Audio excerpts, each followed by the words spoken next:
what kind of directions would you like to explore maybe in the future? Do you already have a feeling about that? I try to take each day as it comes, so I try not to think too far in the future, because otherwise you kind of forget what you're working on now to look at something in the future. I just want to be able to continue doing what I love doing and keep coming to wonderful places like Amsterdam and other parts of Holland as well. It's been incredible to be here, and I performed at the Carré last year, which was amazing. It's a lovely building. I can still see, in my mind's eye, I can still see the little white lights in the ceiling of the theatre. It's one of the most beautiful theatres in the world, a really lovely place to perform. What does being on stage does with you? Well, initially I feel incredibly nervous before I go on. That hasn't changed, because singing still matters to me. It's not an everyday thing to me. Although I do it every day, it's not an everyday thing to me. It's something that's still very special to me. So I still feel incredibly nervous before I go on to perform. And when I get on stage, once I start singing, I feel like I'm in the place where I belong. I always find the talking bits more difficult.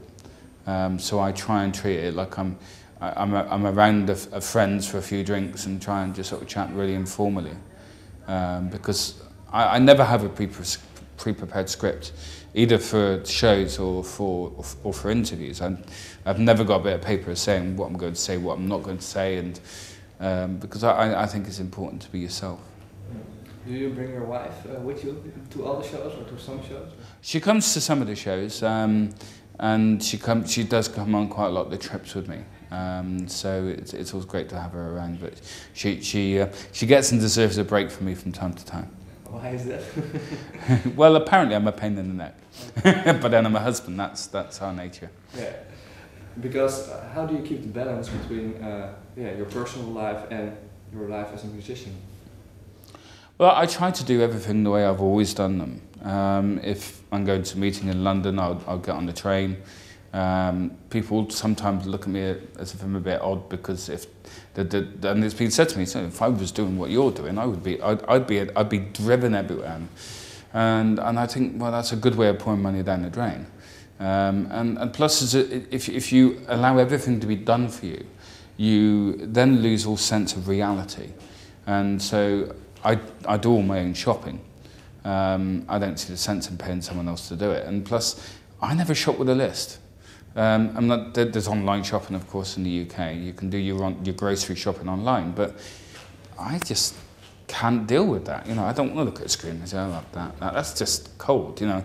If I'm deciding what to cook on an evening, I decide on what I come across in the shop, and I like to pick it up and see what it's like, and I like to make that decision for myself, and decide which, you know, steak I like to pick up. I tend to pick up a leaner one. I prefer to do that myself. Okay.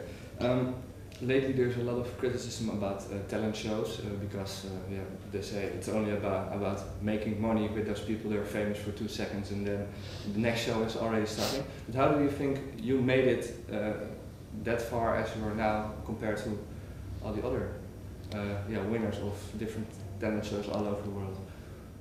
Well, it's all about trying to make the most of the opportunity that you're given, and also it's a matter of respecting the people that supported you. I'm always disappointed when I hear a TV talent show person say, I'm putting a show behind me, because they're not just putting a show behind them, they're putting the people that supported them behind them. And you know, I'll never forget Britain's Got Talent, all the people that have supported me over the last few years as a result of that show. And it's all about trying to make the most of your opportunities. You know, there is an element where you have to rely on people staying with you, but you have to give them something back. It's not a matter of taking what you can, it's a matter of give and take. You know, it's like any other relationship. You can't do it by just taking, you have to give something back too. What do you think your contribution to opera music has been for the last few years? I don't know. I hope that there are more people listening to opera and more people experimenting with it, because often it's been seen as something that's just for older people with lots of money. And all music is for all people in my mind, and I don't think, and that's why I tend not to. I don't label myself. I'm a singer that gets to perform wonderful music of all different types, and I'd like to see the walls come down. There's still too many walls separating people from certain kinds of music, and so people decide, well, I don't listen to classical music, I don't listen to opera, but yet a lot of people, if you play them, you'd say, oh yeah, I like that, but that's classical music. You know, it's a matter of trying to break down some boundaries. You were talking about the movie soundtracks you had in your iTunes library. What kind of other music besides opera are sometimes in your iTunes library as well? Queen, Snow Patrol, Keane, a Norwegian artist called Maria Mena. I've got lots of different things. Aha, who wrote great music. Do you sing along as well? I haven't been known to.